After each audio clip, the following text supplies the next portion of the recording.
2020 жыл еліміз үшін айтулы оқиғаларға және ұлы ақын жазушылардың мерейтойлық күндеріне толы. Биыл қазақтың ұлы жазушысы Міржақып Дулатұлының туғанына 135 жыл, Жайсанбек Молдағалиевке 85 жыл, Сәбит Досановқа 80 жыл толады. Қазақстандық жазушылардың шығармашылығын насихаттау мақсатында Лаврентьев ауылдық кітапханасы жазушылардың мерейлері 2020 писатели юбиляры атты кітап көрмесін дайындады.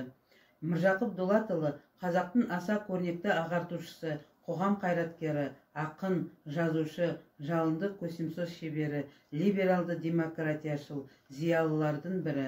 Міржақып Дулатұлының шығармашылығы жөнінде ғылыми зерттеу жүргізіліп, бірқатар кітаптар мен мақалалар жарияланды. 2013 жылы 6 томдық шығарма жарық көрді.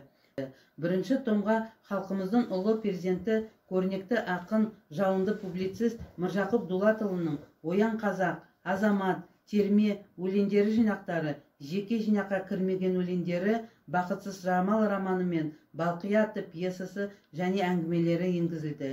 Екінші томға тарихи кезеңнің небір көкейкесті мәселелерін қозғаған Міржақып Дулатұлының қайраткерлік және қаламгерлік қабілетінің қалыптасып ашыла бастаған тұсы да осы жылдар. Оның қаламынан туындап бұқара санасында айқын із қалдырған осы еңбектерін оқығанда бүгінгі оқырман сол көздің тарихи бейнесін көз алдында елестеткендей болады. Үшінші томға өткен ғасырдың сонау алғашқы жылдарындағы жас талап ауыл мұғалімдерінің Алаштың атпал азаматы болып қалыптасқанға дейінгі Міржақып Дулатұлының бүкіл өміріне азық болған бір ғана мақсат, бір ғана уайым болды. Ол туған халқының тағдыры. Бұл томға Міржақып Дулатұлының ағартушылық бағытты еңбектері, көп жылдық мұғалімдік тәжірибесі негізінде жазылған оқу құралдары, оның журналистик қызметінде маңызды орын алатын тұрақты тақырыптардың бірі денсаулық сақтау мәселесіне байланысты шығармалары мен нақты кеңестері, балаларға арналған шағын да болса тәрбиелік мәні зор еңбектер енгізілген. Бесінші томға халқымыздың ұлы перзенті, ұлт болашағын аңсаған көрнекті ақын Міржақып Дулатұлының шығармашылық мұрасындағы мәнді де маңызды оның аудармалары. Қарымды қаламгердің бұл саладағы еңбектеріне зер салар болсақ, оны ақындық өнері мен прозалық еңбектері сияқты тәжірибелері де табиғи таланты мен өмірлік қажеттерін туып, жүйелі түрде дамуын тапқан бағалы дүниелер екенін даусыз.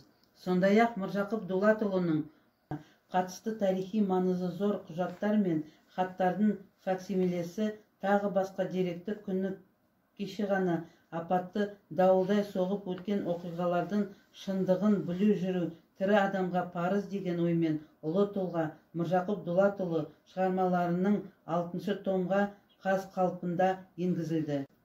Жайсанбек Молдағалиев 1935 жылы Қостанай облысы Урицкий ауданы Жанасу ауылында дүниеге келген. Жазушы Жайсанбек Молдағалиевтің творчествосы Торғай даласы Қостанай тыныңмен тығыз байланысты. Автордың Торғай толғауы романы, Айналайын алтыннан, Самал повестері сол тың өлкесі адамдарының жасампаздық еңбесін суреттеуге арналған. Тыңдағылар атты повест те сол шығармалардың табиғи жалғасы іспетті. Жазушы бұл кітапқа оқиғаларға өзі тікелей араласады. Тың көтеруші ерлердің қоғамдық семьялық тірлігін күйініш-сүйініш шымшылдықпен нанымды суреттейді. Повест тілі құнарлы оқушысының бауран отырады. Ескі дос Жайсанбек Молдағалиевтің бұдан бұрын жарық көрген Торғай толғауы, Сарыарқаның сүйіктісі романдарының соңғы кітабы, тікелей жалғасы. Роман тың жер игерілуімен байланысты. Арқа даласына келген жаңалықты, сол тұстағы ауыл еңбеккерлерінің тұрмысын, еңбегін, халықтар достығын баяндайды. Алғашқы кітаптарындағы кейіпкерлері жаңа қырынан, жаңа сипатта танылып, жан-жақты суреттеледі. Жайсанбек Молдағалиевтің «Құс жолы» атты жинағына қазақтың тұңғыш педагогы Ыбырай Алтынсарин туралы повесть мен ел суреттері деген атпен бір топ әңгімелері еніп отыр. Автор бұл шығармасына негізінен бүгінгі замандастар өмірін арқау етеді. Басты кейіпкерлер совхоз еңбеккерлері, механизаторлар, егіс даласының ерлері. Жинақ тартымды оқылады. Сәбит Айтмұханұлы Досанов 1940 жылы 12 қаңтарда Қостанай облысы Амангелді ауданы Байғабыл ауылында туған. Жазушы, драматург, сыншы, Қазақстанның еңбек сіңірген қайраткері, Қазақстан Республикасының мемлекеттік сыйлығының лауреаты, Парасат орденінің иегері. Сәбит Досановтың 12 томдық шығармаларына танымалды еңбектері енгізілген.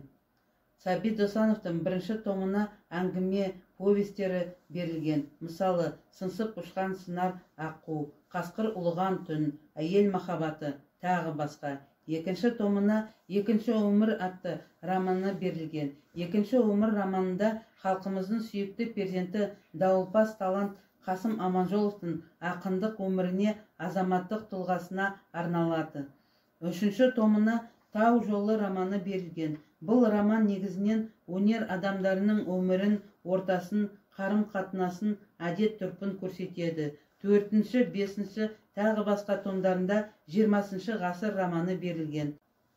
Бұл романда байлардың бәрі бірдей жаман емес екенін көрсетіледі. Ғасырлар бойы халыққа қызмет көрсетуді мұрат тұтқан азаматтар туралы қазақ халқының бұрын хат білмейтін надан болмағанының, оған мысалы Нұрдәулет пен Бектастың оқыған-тоқығаны көп білімді болғанның, Алайжан сияқты қазақ қызының 20 ғасырдың басында Сорбонна университетін бітіріп, Ресей ғылым академиясын ғалым болып қызмет істегенің, қазақ халқына поэтикалық дарынның күшті екенің, қыздары мен жігіттерінің бір-біріне өлең мен хат жазысып, тамаша қабілетін ашып, ғасырлар бойы мал баққан қазақ халқының кезеңі келгенде өндірісті де атша ерте мінуі, қазақтардың тамаша ұл-қыз инженерлер шығуы, қазақ жұмысын табынан қалыптасуы көрсетіледі.